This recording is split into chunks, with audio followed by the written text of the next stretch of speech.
오늘은 고린도전서 강의 8번째 시간으로 고린도전서 6장 1절에서 20절을 통해서 오직 주를 위하여 라는 제목으로 하나님의 말씀 증거하도록 하겠습니다.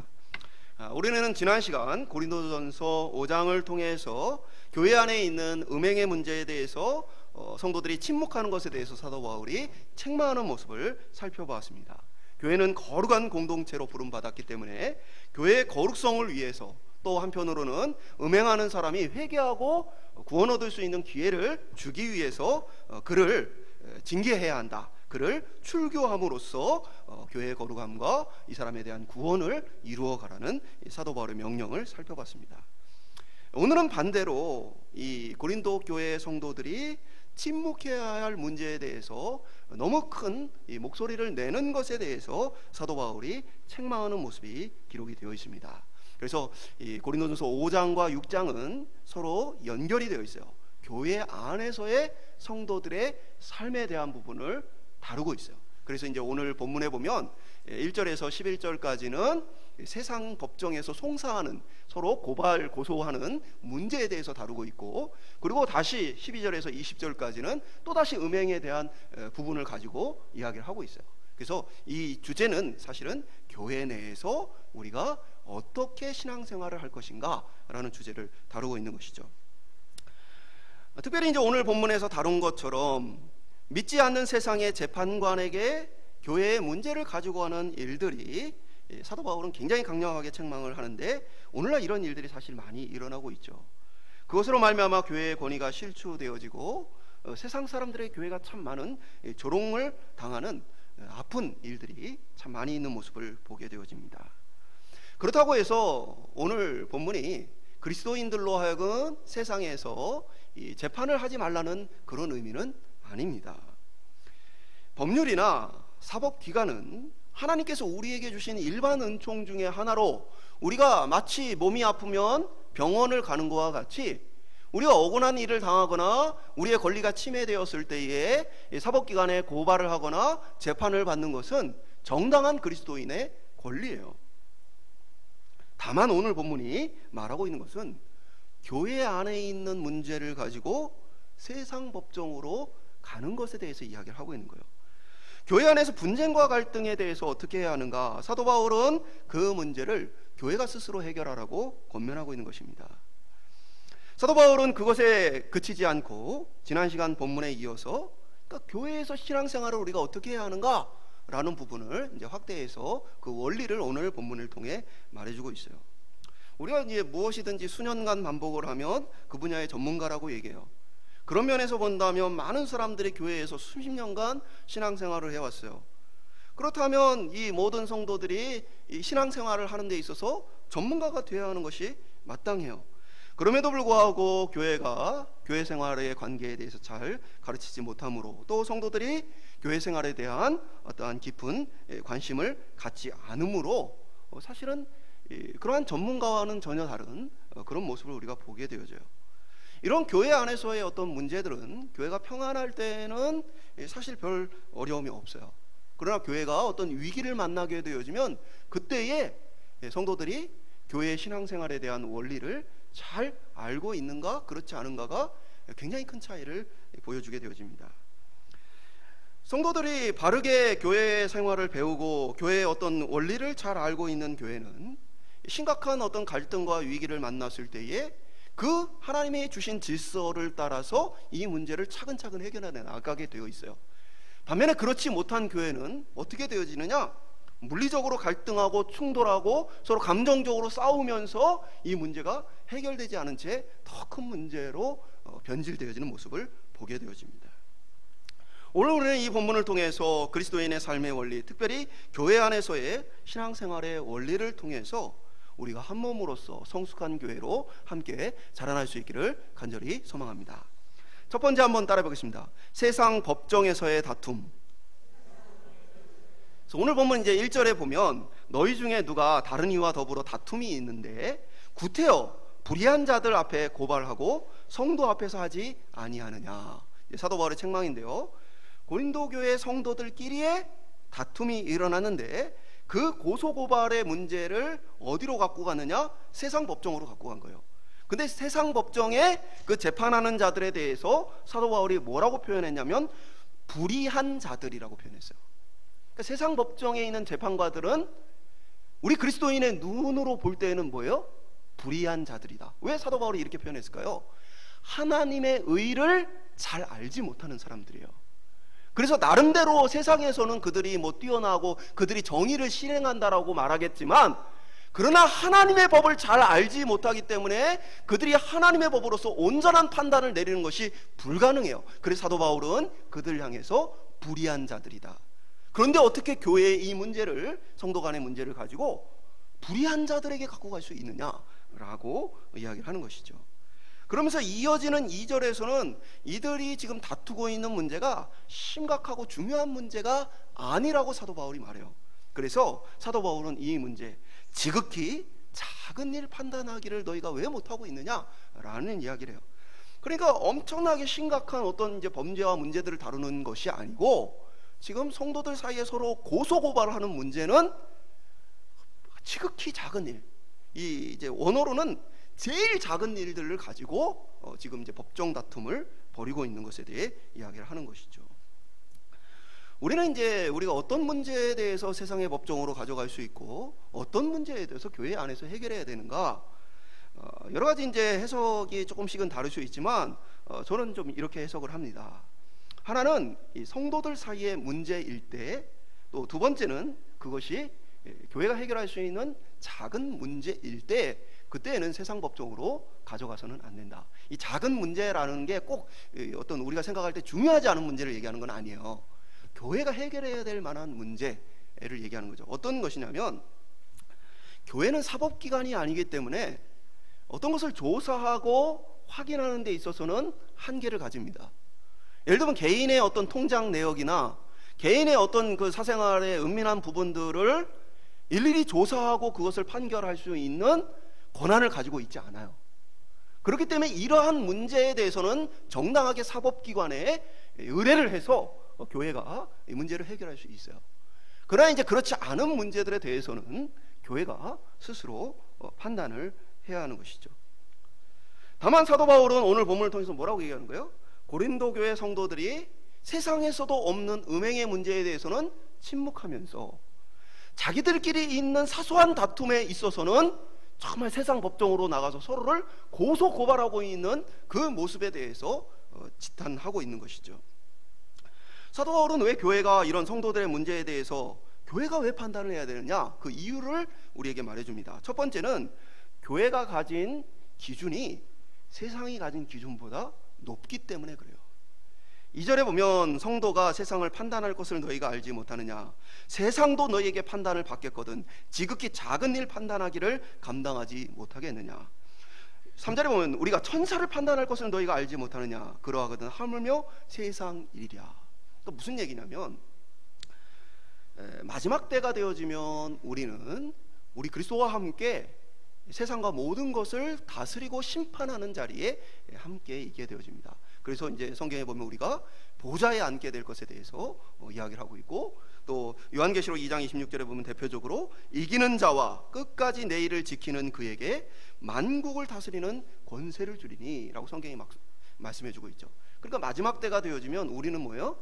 세상을 심판하는 자들이 되어져요. 그래서 그리스도 재판장 되신 그리스도와 함께 세상 사람들을 어떻게 해요? 우리가 심판하게 되어집니다. 그리고 심지어 여기는 이제 천사들을 심판한다고 그랬는데, 이 천사들이 누굽니까? 바로 악한 천사들을 얘기해요. 그래서 악한 천사들이에요. 하나님을 배신한, 하나님을 배반한 이 천사들에 대해서도 우리가 하나님 그리스도와 함께 그들을 심판하게 되어져요. 그러니까 우리는 어떤 사람이냐에 대해서 얘기하는 거예요. 우리는 어떤 사람이냐?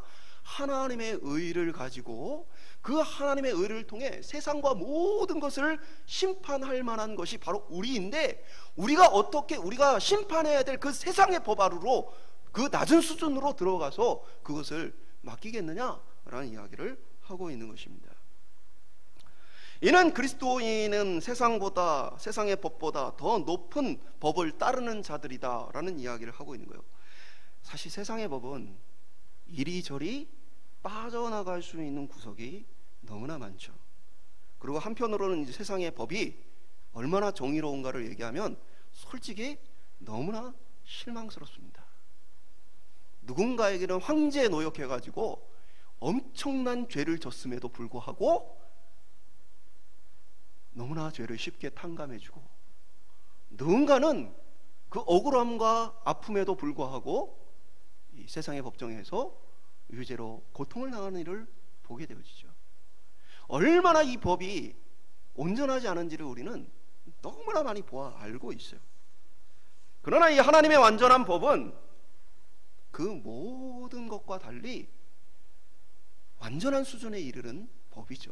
그리고 우리는 겨우 이 세상에 여기저기 빵꾸 나고 지 마음대로 지 뜻대로 그렇게 하는 법이 아니라 더 너머의 하나님의 완전한 법을 순종하여 살아가는 사람이 그리스도인이라는 거예요. 그러니까 그 하나님의 완전한 법을 따라가는 자들이 어떻게 이 세상의 엉터리 법을 따라갈 수 있겠느냐라는 이야기를 하고 있는 거예요. 물론 세상의 법도 하나님이 주신 일반 은총으로 이 세상을 유지하도록, 하나님의 심판 때까지 이 세상이 그 정의를 유지해 갈 수 있도록 그 수준에서 하나님께서 역사해 주시고 우리에게 주신 선물이기는 해요. 그러나 우리 그리스도인은 궁극적으로 겨우 이 세상의 법 정도를 따라가는 부르심을 받지 않았다는 거예요. 그래서 로마서 13장 5절은 세상의 법에 대해서 그리스도인들이 어떤 태도로 대할 것인가에 대해서 이렇게 말해주고 있어요. 그러므로 복종하지 아니할 수 없으니 진노 때문에 할 것이 아니라 양심을 따라 할 것이니라. 그러니까 세상의 법의 힘은 어디에서 나와요? 물리력에서 나옵니다. 법을 지키지 않으면 벌금을 부과하든지 구속을 하든지 사형을 하든지 이러한 힘에서 나와요. 그래서 세상 법은 두려움 때문에, 그 세상 법이 가진 진노 때문에 사람들이 따르는 원리를 갖고 있어요. 그러나 우리 그리스도인은 심지어 세상 법을 지키는 것에 있어서도 어떻게 하라는 거예요? 양심을 따라해라. 그러니까 마음으로 그것이 얼마나 필요한지를 보고 그것에 대해서 마음으로 지키려고 애를 써라 라고 우리에게 말을 해주고 있는 것이죠. 그러니까 그리스도인이란 세상의 법보다 더 높은 수준의 법을 따르는 자들이고, 그렇기에 세상의 법을 의지해서 교회의 문제를 해결할 것이 아니다 라고 말해주는 것이죠. 그러면서 이제 6장 4절은 그런즉 너희가 세상 사건이 있을 때에 교회에서 경히 여김을 받는 자들을 세우느냐. 그러니까 이제 세상의 재판장들을 사도 바울이 뭐라고 표현했냐면, 교회에서 경히 여김을 받는 자, 가볍게 여김을 받는 자들을 어떻게 세우느냐. 그러니까 세상의 재판장들은 교회에서 뭐예요? 와 하고 우러러보는 자들이 아니라 뭐예요? 가볍게 여기는 자들. 그러니까 정확히는 이 단어가 엑수데네오라는 단어인데 멸시를 받다는 뜻을 갖고 있어요. 그러니까 교회에서는 세상의 법관들을 어떻게 보는 거예요? 멸시받는 거예요. 그것은 이제 그들의 개인에 대한 멸시가 아니고 그들이 가지고 있는 그 수준보다 하나님의 법의 수준이 높기 때문에 우리가 그 판단 밑으로 들어갈 수 없게 보는 거예요. 그래서 와, 법관이 우리에게 이렇게 얘기했대 라고 그리스도인들이 따라가는 것이 아니라, 심지어는 법관이 말한다 할지라도 하나님의 법 앞에서 그것은 가벼운 것으로 여기게 되어지는 거예요. 그런데 이제 성도들은 자신의 이 문제를 해결하기 위해서 세상의 법정에서 서로를 고발하고 다투고 있는 것이죠. 사도 바울은 이것을 아주 신랄하게 비판해요. 5절에 보면 내가 너희를 부끄럽게 하려고 이 말을 지금 한다. 그러니까 사도 바울이 앞에 이제 그 4장에 보면 성도들이 자기를 막 자랑하면 그 모습을 보면서 사도 바울이 자신이 예수님을 위해 얼마나 많은 고난과 어려움을 겪는지를 쫙 나열해요.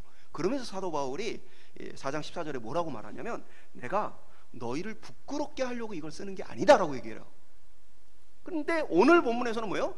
내가 지금 너희를 부끄럽게 하려고 지금 이 길을 쓰고 있다라고 말하는 것을 봤을 때 얼마나 지금 강력하게 성도들에게 책망을 하고 있는지를 우리가 알 수 있겠죠.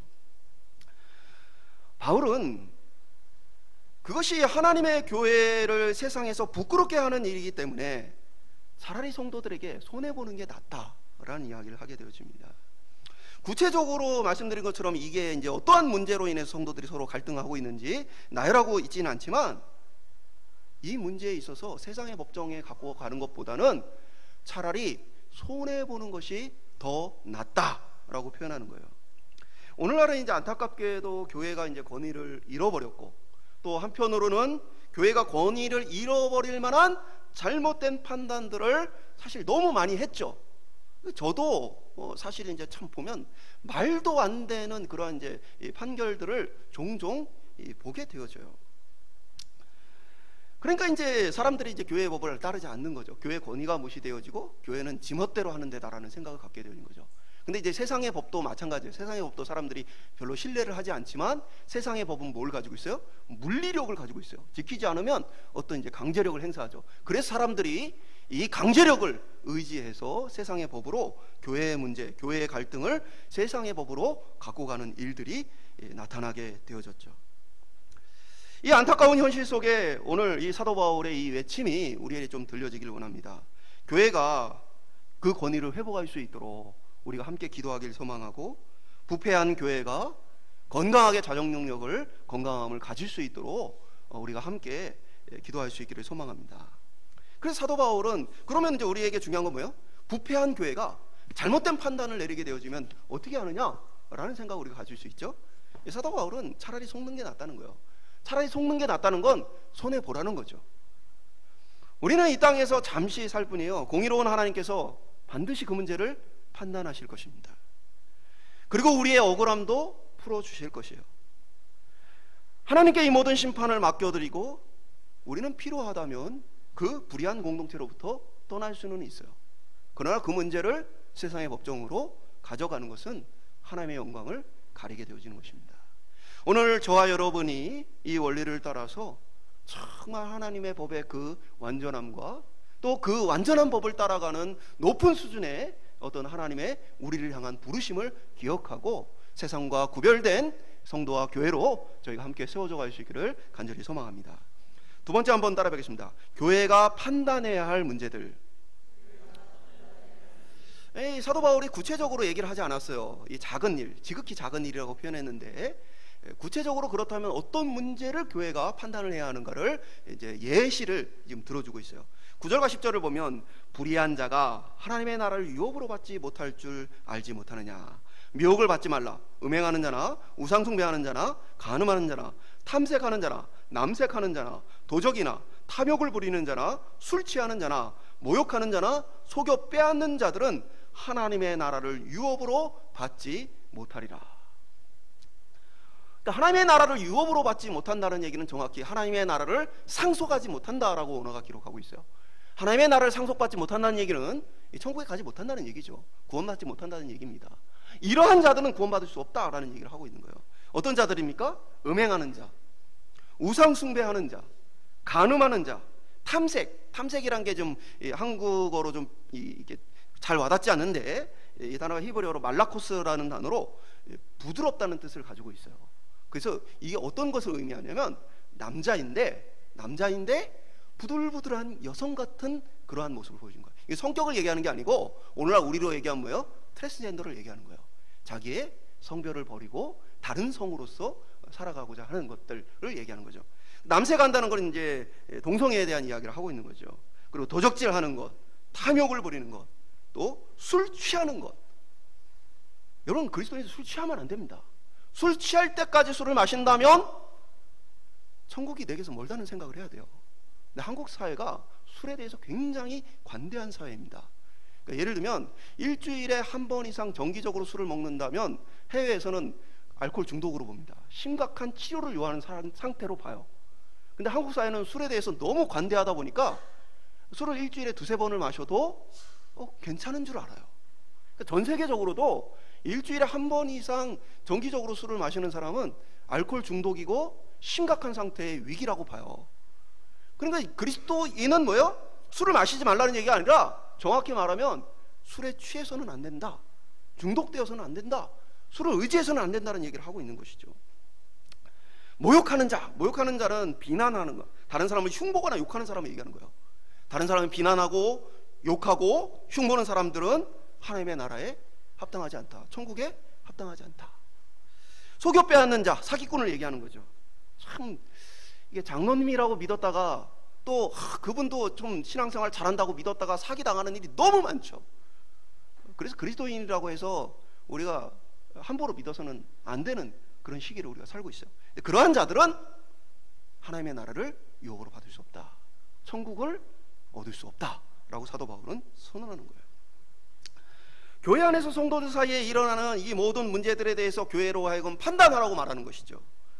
이는 외부에 있는 사람들에 대해서가 아니라 교회 내부에 있는 사람의 문제를 판단하라고 하고 있는 거예요. 11절은 너희 중에 이와 같은 자들이 있더니, 이와 같은 자들은 어떻습니까? 앞에 있던 일들을 행하는 자들이요.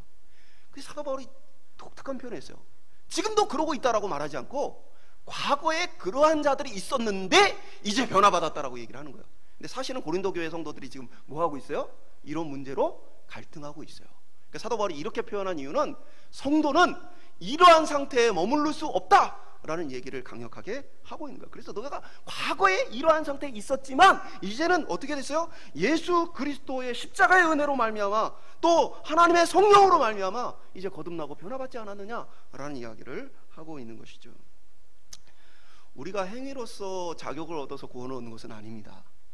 그러나 이러한 모든 삶의 변화는 구원 얻은 성도에게 자연스럽게 결과로 맺어지는 것입니다. 그래서 마치 우리 안에 이러한 구원의 열매가 진짜 잘 맺혀지고 있는가를 우리는 살펴봐야 하고, 혹시 이러한 문제가 우리 속에 있다면 우리는 어떻게 해야 돼요? 내 영혼이 지금 심각한 위기 상황에 있다는 사실을 깨닫고 구원의 열매가 맺혀질 수 있도록, 거듭날 수 있도록 회개하며 성령의 도우심을 간구해야 합니다. 그럼에도 불구하고 자신의 삶을 돌이키지 않는 것은 자신의 영혼이 지옥으로 가고 있는 것을 방치하고 있는 거예요. 죄를 지었다고 구원 못 받은 것은 아니지만 앞서 언급한 것처럼 죄된 모습 가운데 예수 그리스도의 이름과 하나님의 성령 안에서 씻음과 거룩함과 의롭다 하심을 받아야만 하는 것이에요. 그리스도인은 그래서 이 복음을 의지해서 우리를 씻으시고 거룩하게 하시고 의롭다 하시는 그 하나님 앞에 믿음으로써 간구하며 살아가게 되어지는 것입니다. 그러니까 오늘 내 속에서 이러한 죄들이 나타날 때 우리는 어떻게 해야 돼요? 하나님 앞에 간구하며 정말 구원의 길로 돌이킬 수 있도록 하나님의 도우심을 우리가 구해야 해요. 그러나 이제 많은 사람들이 이러한 죄에 익숙해지게 되어지면, 또 고린도 교회와 같이 이런 일들이 너무 자주 일어나가지고 심각성을 알지 못하게 되어지면, 그래서 고린도 교회 성도들은 뭐예요? 나의 명예를 훼손하게 되어지면 세상 법정으로 갖고 가는 거예요. 그러니까 예를 들면 이런 거죠. 우리나라 이 법에도 여러 사람이 듣는 앞에서 욕을 하게 되어지면, 그러면 이거는 처벌을 받습니다. 법적으로 처벌을 받아요. 근데 이제 그 문제에 대해서 이제 교회가 판단하지 않고 그냥 세상 법적으로 바로 고발을 해버리는 거예요. 그래서 이제 교회 안에 있는 많은 성도들의 그 수치와 부끄러움이 세상 재판정에서 나눠지게 되어지는 거죠. 그러니까 고린도 교회 성도들은 이것이 너무나 일상의 삶으로 이렇게 자리 잡고 있기 때문에 이것을 잘못했다는 인식이 없이 그냥 사는 거예요. 그러다 보니까 이제 사도 바울은 이러한 이제 어떻게 보면은 하나님께서 주신 마음을 따르지 않고 부르심을 따르지 않는 그러한 자들에 대해서 디모데전서 1장 19절에 이렇게 말해요. 믿음과 착한 양심을 가져라. 어떤 이들은 이 양심을 버렸고 그 믿음에 관하여는 파선하였느니라. 그러니까 이 얘기 뭐냐면 양심이 이제 뭐요? 완전히 마비가 되었어요.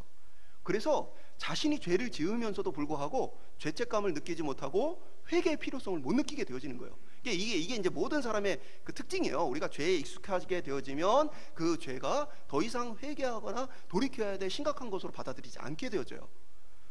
그렇게 되어지면 사도 바울은 뭡니까? 믿음에 관하여 파선하였다. 파선하였다는 건 뭡니까? 우리가 구원의 배를 타고 구원을 향해 항해를 해야 되는데 배가 뭐예요? 부서졌다는 거예요. 이러한 사람은 구원의 길로 갈 수 없다는 얘기를 하고 있는 거예요. 그리고 디모데전서 4장 2절은 양심이 화인 맞은 자들이니라. 양심이 마비가 되어 화인 맞아서 내가 이 삶을 이대로 살아서는 안 되겠다라는 마음이 들지 않게 되어지는 거예요. 사랑하는 여러분, 우리 안에 거룩함을 향한 갈증과 목마름이 없다면 우리의 상태가 지금 심각한 위기에 놓여 있는 거예요. 우리의 영혼이 심각한 위기 가운데 있다면 우리는 빨리 돌이켜야 합니다. 복음이란 게 무엇입니까? 우리가 주님의 깨끗게 씻음과 새롭게 하심을 믿는 것이죠.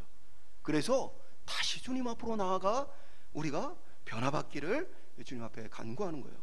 오늘 저와 여러분이 하나님의 이 성도로서의 큰 부르심 앞에, 구원으로서의 이 부르심 앞에 거룩함을 향해 함께 나아갈 수 있기를 주님의 이름으로 축원합니다. 마지막으로 따라하겠습니다. 오직 주를 위하여. 그러니까 사도 바울이 세상 법정에 나가는 문제에 대해서 지적을 했고, 그전에는 이제 음행에 대해서 침묵하는 것에 대해서 지적을 했죠. 그러고 나서는 이제 그 중간중간에 구체적인 예들을 나열을 했잖아요.